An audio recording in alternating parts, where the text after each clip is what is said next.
নমস্কার, বাংলা স্ফিয়ারে রাত্রির 8টায় আপনাদের স্বাগত জানাচ্ছি। দেখুন কেমন সব আজব কাণ্ড ঘটছে বাংলায়। আজকে টেলিভিশনে দেখলাম ডোমকলে তৃণমূলের অসংখ্য কর্মী তারা হঠাৎ ঠিক করেছেন ওই ঘাসফুল ছেড়ে সিপিএমে যোগদান করবেন। যে অফিসটায় তারা বসেই কাজ করলেন সেটা আগে সিপিএমেরই অফিস ছিল, তৃণমূল সেটা জবরদস্তি দখল করে। এবার তারা বলছেন আবার ওই অফিসের যারা মালিক তাদের হাতেই ফিরে গেল। কেন যাচ্ছেন তারা? সেই এক কথা, চুরি চুরি চুরি। ডোমকলের বিধায়ক সাহেব এবং তার পুত্র নাকি এমন খাওয়া খাচ্ছে যে তাদের আর সহ্য হচ্ছে না। আবাসের টাকা খাচ্ছে, যত রকম ভাবে খাওয়া যায় খেয়ে যাচ্ছে। আমি জানি না এরা বখরা পাননি বলে দল ছাড়লেন না প্রকৃতই বিরক্ত হয়ে ছাড়লেন তা আমি জানি না, কিন্তু ছেড়েছেন যে, তাও ডোমকলের মতো জায়গায়। এটা এই বাংলায় আমরা সাম্প্রতিককালে কোথাও দেখেছি কি?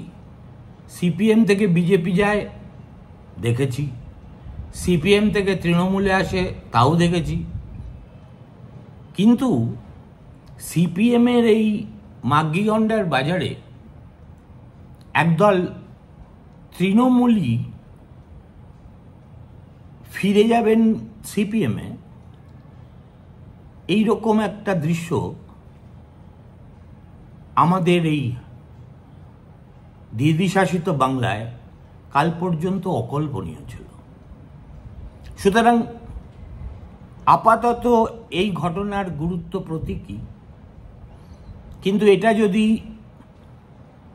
কোনো কিছুর ইঙ্গিতবাহী হয় তাহলে কিন্তু তৃণমূল কংগ্রেসের সমূহ বিপদ। কেননা সিপিআইএম থেকে দলে দলে লোক ছেড়েই তো তৃণমূলে গেছে, কেউ বিজেপিতে গেছে। তাদের যদি এখন 15 বছর পরে সম্বিত ফেরে এবং তাদের মনে হয় যে সিপিএম যদি এই ছোটোখাটো হাঙর হয়, টিএমসি তাহলে তিমি মাছ। অতএব এদের পেটে বসে না থেকে স্বধর্মে নিধনং শ্রেয় পরাধর্ম ভয়াবহ এই আপ্তবাক্য মেনে ঘরের ছেলে ঘরেই ফিরে যায়। এই ধরনের ঘটনা কি অন্যত্রও ঘটবে? যদি ঘটে বেশ মজা হবে।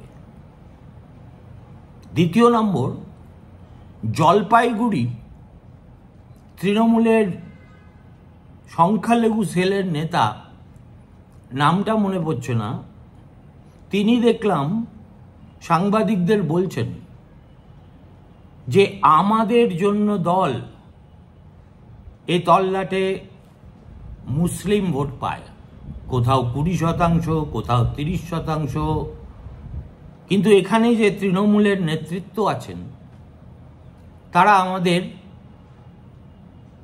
কোনো পাত্তাই দেন না। তার প্রশ্ন, আমরা কি পিছনের বেঞ্চে বসার লোক? আমরা সাবধান করে দিচ্ছি, খবরদার কিন্তু আমাদের ছাগলের ষষ্ঠ সন্তান হিসেবে ভাববেন না। আমরা দলের অনুগত কর্মী, দল যা আদেশ করে সেটাই পালন করি, ভোটের সময় সংখ্যালঘু ভোট সংঘবদ্ধ করি, কিন্তু তার প্রতিদান স্বরূপ যদি আমাদের এভাবে অবজ্ঞা বা অবহেলা করা হয় তাহলে কিন্তু আমরা সেটা আর বরদাস্ত করব না। আর mother of all the incidents happened yesterday in Monteshwar. Siddiqullah Chowdhury তিনি তার বিধানসভা কেন্দ্রে যান কি যান না সেটা অকিঞ্চিতকর। গত 15 বছর ধরে মমতা বন্দ্যোপাধ্যায় তার মতো একজন বাঙালি মুসলিমদের মধ্যে সম্ভবত সবচেয়ে প্রভাবশালী নেতাকে গ্রন্থাগার দপ্তরের গ্যারেজে পাঠিয়ে দিয়ে একজন বিহারি মুসলিমকে এমন তোল্লা দিচ্ছেন, তাকে মেয়র করেছেন, তাকে বোধহয় একাধিক গুরুত্বপূর্ণ মন্ত্রক দিয়েছেন। এখানেও একটা সংখ্যালঘুদের মধ্যে, বিশেষ করে বাঙালি সংখ্যালঘু, তারাও কিন্তু ব্যাপারটা দেখছেন। সিদ্দিকুল্লাহ চৌধুরী কোনো এলেবেলে লোক নন। বিশেষ করে বাঙালি মুসলিমদের মধ্যে তার প্রভাব কতখানি এবং ইচ্ছে করলে তিনি কি করতে পারেন, বারে বারে কলকাতার ময়দানে বলুন বা রাজপথে বলুন তিনি তার প্রমাণ রেখেছেন। মুখ ফসকে বুদ্ধদেব ভট্টাচার্য যখন বলে বসেছিলেন এ রাজ্যের খারিজি মাদ্রাসাগুলো সব জঙ্গি তৈরির কারখানা, কোনোটার মাথায় পাকিস্তানের পতাকাও ওড়ে, তার প্রতিবাদ জানাতে সিদ্দিকুল্লাহ চৌধুরীর নেতৃত্বে কলকাতায় বাঙালি সংখ্যালঘুদের যে সমাবেশ হয়েছিল তার সমতুল্য কোনো কিছু আমি স্বাধীনতা উত্তর পশ্চিমবঙ্গে হতেই দেখিনি। সিদ্দিকুল্লাহ চৌধুরীর একটা পরিচয়, তিনি সুবিধাবাদী তৃণমূলী, কিন্তু সুবিধে করে উঠতে পারছেন না দলে। কেননা এ দলে গুরুত্ব বোঝার এবং সেই মতো তাকে মর্যাদা দেওয়ার মতো নেতা বা নেত্রী নেই। কিন্তু সেটা তার নিজের ব্যক্তিগত সমস্যা, এর বাইরে আমাদের তা নিয়ে দুর্ভাবনা নেই। কিন্তু সিদ্দিকুল্লাহ চৌধুরীর ওজন মমতা বন্দ্যোপাধ্যায় বুঝতে পারছেন না, বা পারলেও ঠিক মেপে উঠতে পারছেন না। আমার কাছে বিষয়টা কেমন যেন একটু অবিশ্বাস্যই মনে হচ্ছে। তিনি আসলে যে সংগঠনের প্রতিনিধিত্ব করেন সেই সংগঠনটি মুসলিমদের যে অজস্র সংগঠন আছে তাদের মধ্যে জাতীয়তাবাদী এবং তাদের নেতা মাদানি একেবারে সর্বভারতীয় স্তরে একজন অত্যন্ত শ্রদ্ধেয় নেতা হিসেবে গোটা দেশ তাকে মানে, মুসলিম সমাজও মানে। এবং মাদানি সিদ্দিকুল্লাহ চৌধুরীর সেই প্রতিবাদ সভায় বুদ্ধবাবুর জমানায় মুখ্য বক্তা হয়ে কলকাতায় এসেছিলেন। ওই সমাবেশ দেখে সিপিএম বাপ বলে দলের সেক্রেটারিয়েটের মিটিং ডেকেছিল। জ্যোতিবাবু শরীর অসুস্থ হওয়া সত্ত্বেও সেখানে এসেছিলেন এবং ধমক দিয়ে বুদ্ধবাবুকে বলেছিলেন, শোনো বুদ্ধ, তুমি যা করেছো তার জন্য তোমাকে প্রকাশ্যে ক্ষমা চাইতে হবে। আমরা সবাই ভুল করি, কিন্তু ভুল প্রকাশ্যে স্বীকার করে নিলে কারুর কোনো গৌরবহানি হয় না। তুমি এই সবার পরেই একটা বিবৃতি দিয়ে প্রকাশ্যে ক্ষমা চেয়ে নেবে। জ্যোতিবাবু তখন মুখ্যমন্ত্রী নন, কিন্তু তার নাম জ্যোতিবাবু। ফলে বুদ্ধবাবুকে মাথা নিচু করে তার পূর্বজর ভর্ৎসনা সহ্য করতে হয়েছিল। অবশ্য সেই সভা থেকে বেরিয়ে বুদ্ধদেব বাবু ধরি মাছ নাছুই পানি জাতীয় একটা বিবৃতি দিয়ে গাড়িতে উঠে পড়েছিলেন, এখনো মনে আছে। তার বক্তব্য ছিল তার কথা নাকি মিডিয়া বিকৃত করে ছেড়েছে। তখনও বাংলায় টেলিভিশনের এতটা রমরমা হয়নি। Social media, YouTube, Instagram, x handle এসব তো কল্পনার অতীত ছিল। ফলে তখন রাজনীতিবিদরা বেমালুম মিথ্যে কথা বলেও পার পেয়ে যেতেন। বুদ্ধবাবু মতো লোক, অহংকারী এবং ভাগবেন তবু মচকাবেন না প্রকৃতির, তাকেও কিন্তু সিপিএম বাধ্য করেছিল ব্যাকফুটে যেতে। আর গতকাল সিদ্দিকুল্লাহ চৌধুরী মার খেলেন মন্তেশ্বরে যাওয়ার পথে তৃণমূলেরই সংখ্যালঘুদের মধ্যে একটা অংশের কাছে, এবং যেভাবে তারা লাঠি সোটা ঝাঁটা নিয়ে তেড়ে এসেছিল এবং যেভাবে সিদ্দিকুল্লাহর গাড়ির উপর তারা হামলে পড়ে, কাঁচ ভেঙে দেয়, উইন্ডস্ক্রিন ভেঙে দেয়, সাহেবেরও কিছুটা চোট লাগে, এ দৃশ্যও কখনো কি দেখেছেন? সিদ্দিকুল্লাহ বলছেন যার নেতৃত্বে এই ঘটনা ঘটেছে সে একজন দাগী সমাজবিরোধী এবং সমাজবিরোধীদের পোষাই তার কাজ।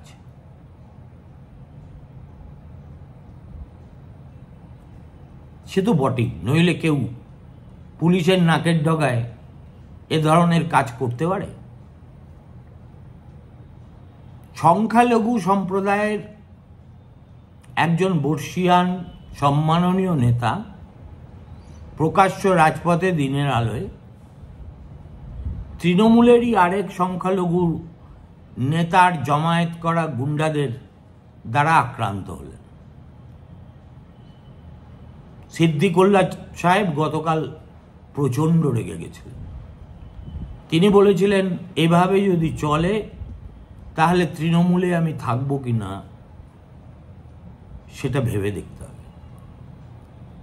তিনি মমতা বন্দ্যোপাধ্যায়কে ফোন করেছিলেন, মমতা ধরেননি, তিনি নাকি অন্য ফোনে বা অন্য কাজে ব্যস্ত ছিলেন। শেষ পর্যন্ত আজ সকালে ওই ওনার সবেদন নীলমণি একজন হাকিম সাহেব আছেন, তাকে দিয়ে ফোন করিয়ে দুঃখ প্রকাশ করে। দুঃখ প্রকাশ তো সবাই করতে পারে, এই ঘটনা ঘটার পরে দুঃখ প্রকাশ করে কি খুব লাভ হয়? পিঠে ছুরি মেরে দেখুন তারা ভুল হয়ে গেছে বলা আর এই ধরনের ঘটনার পরে আক্রান্তর কাছে দুঃখ প্রকাশ করা দুটো কার্যত একই ব্যাপার। আমার মনে হয় না সিদ্দিকুল্লাহ চৌধুরী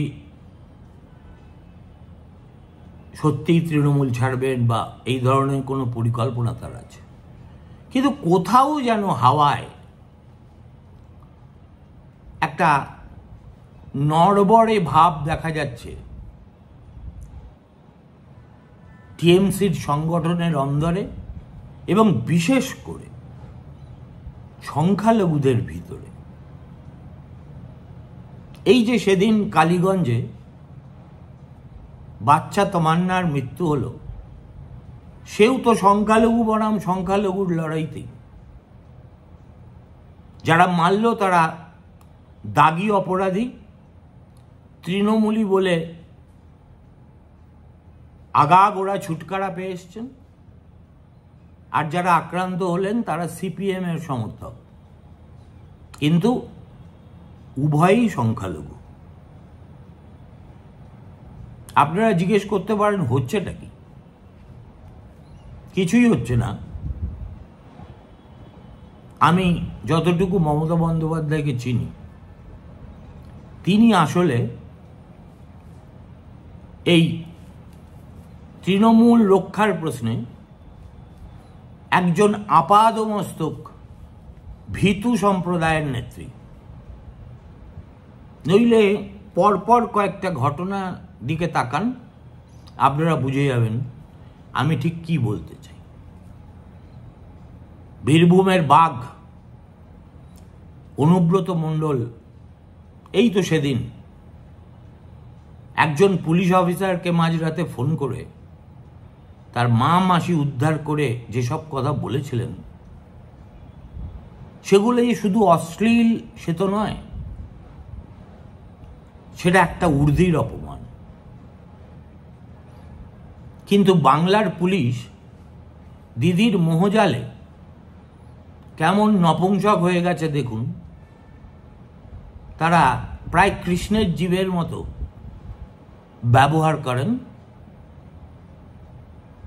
মার খেতে খেতে জীবন হাল্লাক হয়ে যাচ্ছে, তবু নিজেদের প্রতিবাদটা যথাস্থানে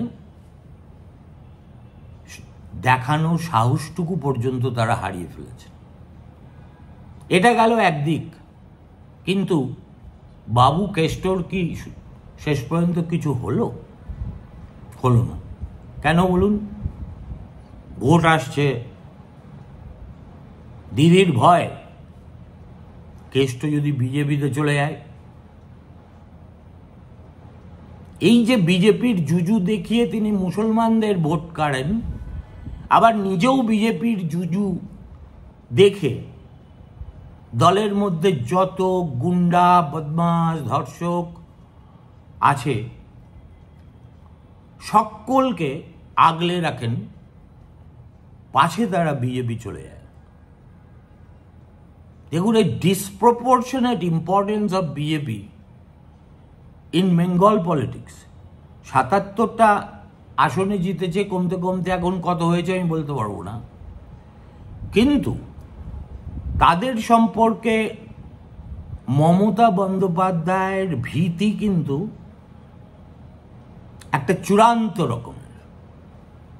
আমার মনে আছে সম্ভবত 2016 ভোটের আগে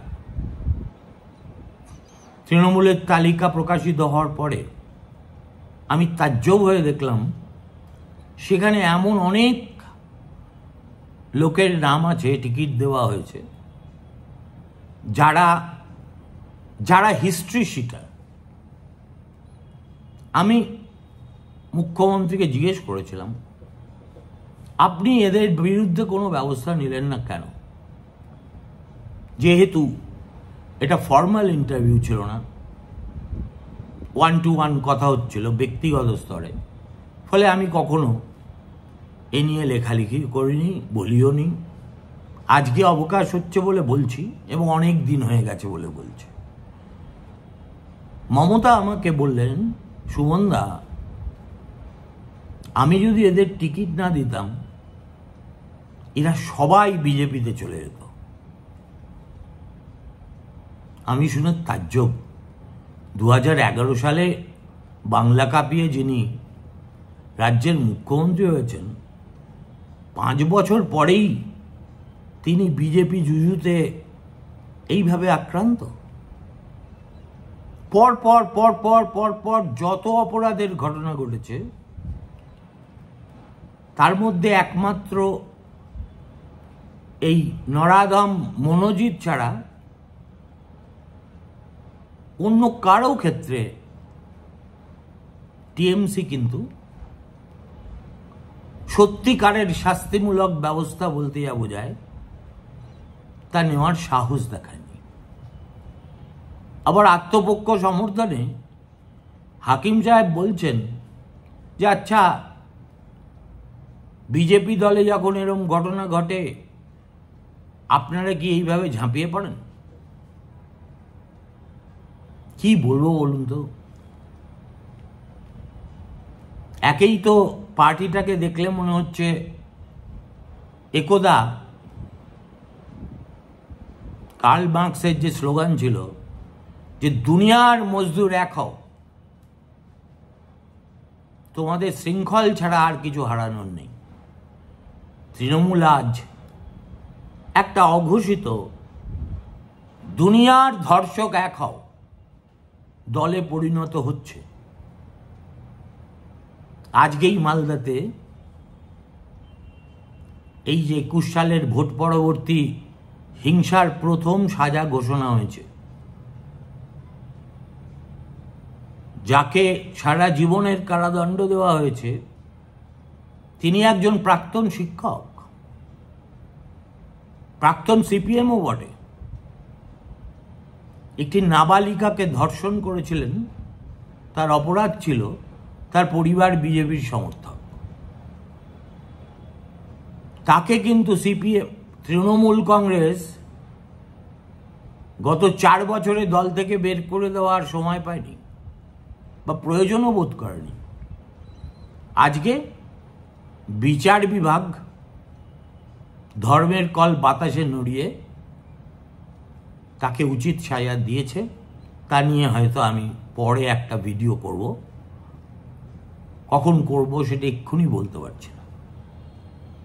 যেখানে তাকাবেন সেখানেই দেখবেন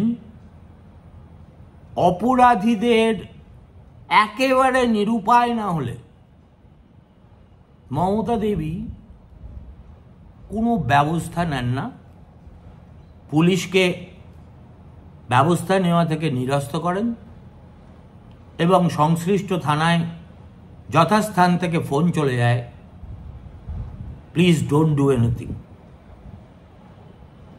সবটাই কিন্তু বিজেপির জুজুর ভয়ে। এটা একটা অদ্ভুত ব্যাপার। আচ্ছা, মনোজিৎ মিশ্রকে নিয়ে এত চর্চা হচ্ছে, এই যে মালদার ভদ্রলোক, তিনি নাকি আবার একদা পেশায় শিক্ষক ছিলেন। একটি নাবালিকাকে